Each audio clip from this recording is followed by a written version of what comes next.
नमस्कार, मी advocate Meena Sonawalkar Ahilya foundation द्वारा आयोजित केलेल्या या सन्मान स्त्री शक्तीचा या कार्यक्रमामध्ये मी आपल्या सगळ्यांचं सहर्ष स्वागत करते। नवरात्रीमध्ये आपण अनेक महिलांना भेटलेलो आहोत, तशाच पद्धतीने आजही आपण अशा एका महिलेला भेटणार आहोत ज्यांनी त्यांच्या आयुष्यामध्ये एक वेगळं कार्य केलेलं आहे, एक वेगळी गोष्ट केलेली आहे आणि त्याची प्रचिती तुम्हाला देण्यासाठी, त्यांचा अनुभव तुमच्यापर्यंत पोहोचवण्यासाठी आज आपण त्यांना आमंत्रित केलेलं आहे। आपल्या आजच्या पाहुण्या आहेत सौ मृणाल जैन।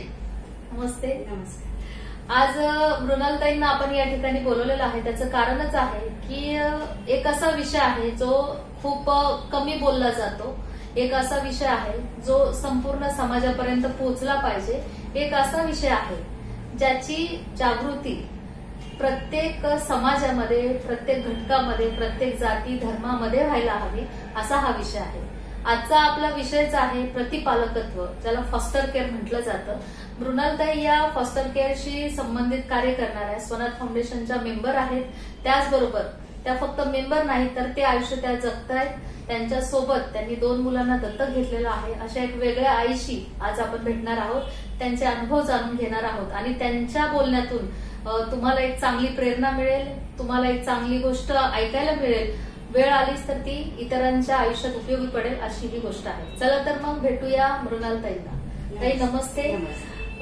मी आता बोलले माझ्या मैत्रिणींना, तसं फॉस्टर केअर हा विषय आहे। अर्थात तुम्ही स्वनाथ फाउंडेशन सोबत काम करता, पण हे सगळं असण्यापेक्षा मला आधी तुम्ही अशा मुलांची आई आहात ज्या मुलांना तुम्ही दत्तक घेतलेलं आहे आणि मूल नसलेले पालक दत्तक घेण्याचा विचार करतात, पण तुम्हाला स्वतःचं मूल असताना पण तुम्ही मुलांना दत्तक घेण्याचा विचार केला, त्याबद्दल? हो, माझी मुलगी 16 वर्षाची होती त्यावेळेला मी केशव आणि आदिश या 2 मुलांना दत्तक घेतलं। महाराष्ट्रातली ही पहिली केस आहे की मी मोठ्या मुलांना दत्तक घेतलं। त्यावेळेला केशव 17 वर्षाचा होता आणि आदिश 14 वर्षाचा होता। तर म्हटलं तर वेगळी माझे वडील खूप लवकर वारले आणि मग मला जे स्ट्रगल करावं लागलं तेव्हा माझ्या लक्षात आलं की ज्यांना आई वडील नाही अशा मुलांना जर ती मोठी जरी असतील तरी त्यांना आई वडिलांची खूप गरज असते आणि म्हणून मी आयुष्यामध्ये अशा जेवढ्या शक्य आहे तेवढ्या जास्त मुलांना दत्तक घ्यायचं ठरवलं, परंतु मोठ्या मुलांनाच घ्यायचं ठरवलं आणि त्याचप्रमाणे मग मी घेतलं। दत्तक घेताना नॉर्मली असा विचार केला जातो की एक पाळण्यातलं बाळ, कमी वयाचं बाळ आणि खूप छोटं बाळ घेतलं जातं। तर ही मोठी मुलं घेण्यामागे तुम्ही सांगितलं की अशा मुलांना आई वडिलांची गरज आहे, परंतु दत्तक घेण्या पलीकडे जाऊन एक स्वनाथ फाउंडेशन आणि तुमच्यामध्ये एक दुवा निर्माण झालाय। तर स्वनाथ फाउंडेशन तुमच्या आयुष्यात कसं काय आलं? मी मुलांना दत्तक घेतलं हे जेव्हा स्वनाथ फाउंडेशनच्या ज्या चेअरपर्सन मॅम आहेत श्रेया भारतीय मॅम, त्यांना कळलं तर त्यांनी माझ्या घरी माझा सन्मान करण्यासाठी त्या आल्या होत्या आणि त्यांची कन्सेप्ट मला प्रचंड आवडली। म्हणजे त्या इतक्या सुंदर काम करतात, तर मी त्यांना लगेच म्हणलं की मी तुमच्या याचा एक हिस्सा होऊ इच्छिते आणि त्यानंतर गेली 2.5 वर्ष झाले मी स्वनाथ फाउंडेशन बरोबर काम करते। की फॉस्टर केअर या संकल्पनेवरती काम केलं जातं। फॉस्टर केअर म्हणजे काय तर काही कालावधीसाठी मोठ्या वयाने वयवर्ष 6 ते वयवर्ष 18 या वयोगटातील मुलांचा केलेला सांभाळ।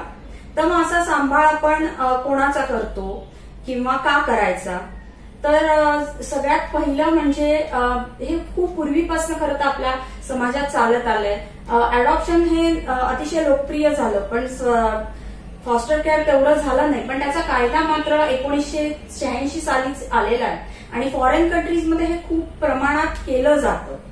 तर फॉस्टर केअर हे कुठल्या मुलांचं करायचं तर अनेक मुलं लहान जेव्हा अनाथ असतात, ते अगदी जन्मापासून अनाथ असतात, ती सगळे अडॉप्शन मध्ये जातात, पण जी मोठी होतात आणि त्यानंतर अनाथ होतात किंवा त्या दोघांच्या आईवडिलांनी दुसरी लग्न केली आहेत आणि आता मुलांकडे बघायला कोणी नाही, किंवा एखाद्याची आई आहे ती दुर्धर आजाराने ग्रस्त आहे आणि वडील त्या आईकडेच बघू शकत नाहीयेत, तर मुलांकडे कधी बघणार। तर अशा परिस्थितीमध्ये त्या मुलांनाही खूप आवश्यकता असते एक चांगलं घर मिळण्याची, कारण अशी मुलं मग शेवटी अनाथ आश्रमात ठेवली जातात आणि अनाथ आश्रमाची तर परिस्थिती तुम्हाला माहितीच आहे की अतिशय कठीण परिस्थिती आहे. मी असं नाही म्हणणार की तिथे वाईट परिस्थिती आहे, पण कठीण नक्की आहे आणि कुठल्याही मुलाचा सर्वांगीण विकास हा कुटुंबामध्ये जितका योग्य होऊ शकतो तेवढा अनाथ आश्रमात कधीच होणार नाही. नक्कीच तिथे बघितलं तर तुम्ही तुमच्या डोळ्यात पाणी आल्याशिवाय राहत नाही.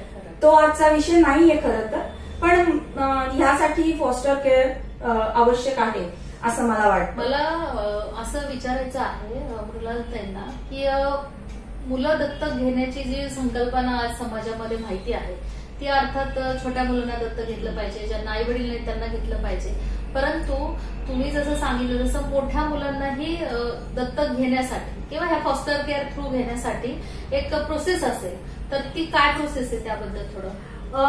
ती पूर्णपणे लीगल प्रोसेस आहे. जसं आपण अडॉप्शन करतो, एक फॉर्म भरतो, सरकारकडे ऍप्लिकेशन करतो, त्याच पद्धतीने सेम आहे. फक्त आता कसं आहे की अडॉप्शन मध्ये तुम्हाला 3 ते 4 वर्ष एवढा वेटिंग पिरियड झालेला आहे. आता जर समजा तुम्हाला एक मुलगा आहे आणि तुम्ही एक मुलगी समजा दत्तक घेताय, तर तुम्ही तीच फॉस्टर केअर मध्ये घ्या, तर 3-4 वर्ष तुम्ही थांबाल, तुम्ही अडॉप्ट कराल, तोपर्यंत ती तुमच्या घरात रमेल सुद्धा. आणि असंही एक प्रावधान सरकारने दिलेलं आहे की तुमचं आणि त्या मुलाचं खूप चांगलं बॉन्डिंग निर्माण झालं आणि नंतर तुम्हाला ती अडॉप्ट करायची इच्छा झाली, त्या मुलाची इच्छा आहे, तुमची इच्छा आहे, तर ते तुम्हालाच अडॉप्शन मध्ये दिलं जातं नंतर 2 वर्षानंतर. 2 वर्षानंतर जसं आता सांगितलं की जी मोठी मुलं आहेत ती फॉस्टर केअर साठी उपलब्ध असतात, ज्यांच्या आयुष्यामध्ये काही कारणाने माता पित्यांचं छत्र नाही, अशा मुलांना फॉस्टर केअर मध्ये घेतलं जातं आणि तुमचं त्यांच्यावर जिव्हाळा निर्माण होतो, प्रेम निर्माण होतं, तर त्याच मुलांना तुम्ही पुढे अडॉप्ट करू शकता. म्हणजे अडॉप्शन घेऊन तुम्ही डायरेक्ट तुमच्या आयुष्याचा भाग करता, त्या संकल्पनेला कुठेतरी पूरक ही संकल्पना आहे जी फॉस्टर केअर आहे. आणि अर्थात त्या मुलांनाही सर्वांगीण विकासासाठी ज्या पालकांना जबाबदारी एकदम पूर्ण जबाबदारी घेण्याची भीती वाटत असते कधी कधी की बाबा मोठी मुलं आहेत, मी एकदम कसं काय त्यांना दत्तक घेऊ, तर त्यांच्यासाठी पण ही एक चांगली कल्पना आहे. काही जणांना समाजकार्य करायचं असतं, तर मग त्यांनी अडॉप्टच केलं पाहिजे का, तर नाही. अडॉप्शन मध्ये आणि ह्याच्यामध्ये फरक एवढाच आहे की तुमचं आडनाव लागत नाही, तुमच्या प्रॉपर्टीमधला हिस्सा त्याला द्यावा लागत नाही, बाकी तुम्ही तुमचं स्वतःचं मूल असल्यासारखंच त्याचं पूर्ण संगोपन करू शकता. म्हणजे तुमचं मातृत्व असेल, तुमच्या मनातली दया, माया, प्रेम, करुणा हे जे सगळे भाव आहेत यांना कुठेतरी न्याय देण्याचं काम या फॉस्टर केअरच्या माध्यमातून होत आहे. आणि प्रत्येक वेळेला आपण छोटं मूल का घेतो की नाही बाबा माझ्या घरात ते व्यवस्थित सेट होईल का नाही, तर प्रत्येक वेळेला फक्त स्वतःचा विचार करून आपण मुलांना दत्तक घेतलं पाहिजे असं मला वाटत नाही. तर त्या मुलांचाही विचार केला गेला पाहिजे. आणि मोठ्या मुलंही अचानक अनाथ होऊ शकतात किंवा अनंत अडचणी येऊन त्यांचं जर छत्र, त्यांच्यावरचं मातापित्याचं छत्र हे हिरावलं गेलं तर आपण फॉस्टर केअर करू शकतो. आता तुमच्याकडे 2 मुलं आहेत, ती तुमच्या घरात रुळली आहेत, तुमच्या मुलीचं त्यांचं बॉन्डिंग कसं आहे, तुमचं त्यांच्याबरोबर कसं बॉन्डिंग झालेलं आहे. अर्थात मोठ्या मुलांना एका चाकोरीबद्ध आयुष्यामध्ये यायला त्यांनाही वेळ लागला असेल, तुम्हालाही वेळ लागला असेल, तर एक असा अनुभव सांगा की जो तुम्हाला असं इथे आमच्या मैत्रिणींना सांगावं असं वाटेल. नक्कीच. एक कुठलंही बाळ जेव्हा तुमच्या घरात येतं ते पूर्णपणे तुमच्या घरात वाढतं, पण मी 16 आणि 14 आणि 17 अशी मोठी मुलं घेतली, त्यांना नक्कीच एक भूतकाळ होता, त्यातला बराचसा भूतकाळ हा दुःखदायक होता आणि म्हणजे सुरुवात थोडी अवघड असते नक्कीच असं काही करायची, पण 3 ते 6 महिने मला वाटतं फार तर फार वर्ष झाल्यानंतर मला नाही वाटत की त्या तुमच्या मुलामध्ये आणि त्या मुलामध्ये काही फरक तुम्हाला वाटू शकतो. म्हणजे मी तुम्हाला उदाहरण देते की माझा मोठा मुलगा ज्या वेळेला पहिल्यांदा आला तो पहिल्या दिवशीच मला म्हणाला की मी तुला आई म्हणू शकत नाही. अरे बापरे. हो, तो मला म्हणला की मी माझ्या छोट्या भावासाठी आलोय, त्याला आई हवी आहे, मला आईची गरज नाहीये. आणि मला तेव्हा अतिशय वाईट वाटलं मनात की तुम्ही कोणाला मुलगा म्हणून घेऊन आलात आणि तो जर तुम्हाला असं म्हणला तर ऑफकोर्स दुःख होणार. पण मी तुम्हाला हेही सांगते की तो जेव्हा जेव्हा कुठलाही फॉर्म भरायचा सरकारी, तेव्हा त्यामध्ये आईच्या जागी नाव ब्लँक सोडायचं. त्याच्या ज्या जुन्या वाईट आठवणी होत्या, तुमचं नाव लिहायचं नाही. नाही, त्याच्या आईचं नाव अच्छा. तो त्या जागी कधीच लिहायचा नाही, आठवत नाहीये म्हणायचा, आणि तो आईच्या नाव त्याच्या समोर ब्लँक सोडायचा कायम. अच्छा. आणि आता मी सांगते की फॉस्टर केअर माझी मुलं आल्यानंतर 6 महिन्यानंतर तो आता कुठलाही फॉर्म भरताना आईच्या ठिकाणी माझं नाव लिहितो. हे तुमचं त्याच्याशी आता चांगलं बॉन्डिंग झालं, त्याचं हे खूप म्हणजे मी तुम्हाला एक प्रतीक हे दिलं. आणि मुलांचं आणि माझ्या मुलीचं बॉन्डिंग म्हणाल तर ते तिघं मिळून आई वडिलांना उल्लू बनवतात. कधी आम्ही बाहेर गेलो की मग चोरून टीव्ही बघणं, मग एकमेकांना सांगत नाहीत, कंप्लेंट करत नाहीत एकमेकांची, त्यांनी असं केलेलं आहे.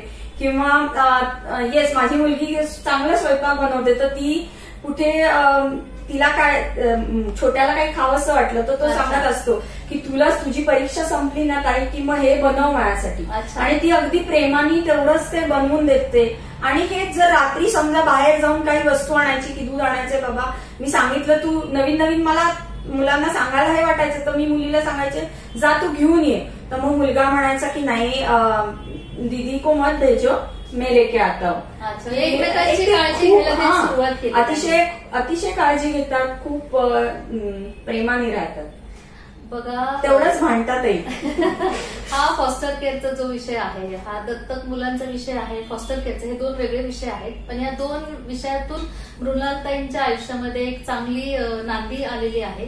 अर्थात 2 मुलांना आई वडिलांचं प्रेम मिळतंय, 2 मुलांना छत्र मिळालंय, शिक्षण असेल, पुढच्या त्यांच्या भविष्याची तरतूदही असेल. ते आई म्हणून अगदी आज खूप खुश आहेत. अशाच मुलांना आई वडिलांचं छत्र मिळावं, अशाच मुलांना घर मिळावं, आणि त्यासाठी हा फॉस्टर केअरचा प्रतिपालकत्व हा त्याला शब्द आहे, याचा तो एक कन्सेप्ट आपल्या समोर मांडण्याचा अहिल्या फाउंडेशनच्या माध्यमातून आम्ही प्रयत्न केलेला आहे. मृणालताई आज स्वनाच्या मेंबर आहेत, स्वनाथ सोबत काम करत आहेत. त्याबद्दल मी एक सांगू इच्छिते. बोला. की मला ऍक्च्युली फॉस्टर केअरवर मुलं घ्यायची होती, परंतु ती मिळाली नाही, त्यामुळे मला दत्तक घ्यावं लागलं. आणि त्या गोष्टीची मनामध्ये अतिशय एक हे होतं की मी दुसऱ्या 4 मुलांना सिलेक्ट केलं होतं, आणि मी 3 वर्ष त्यासाठी झगडले.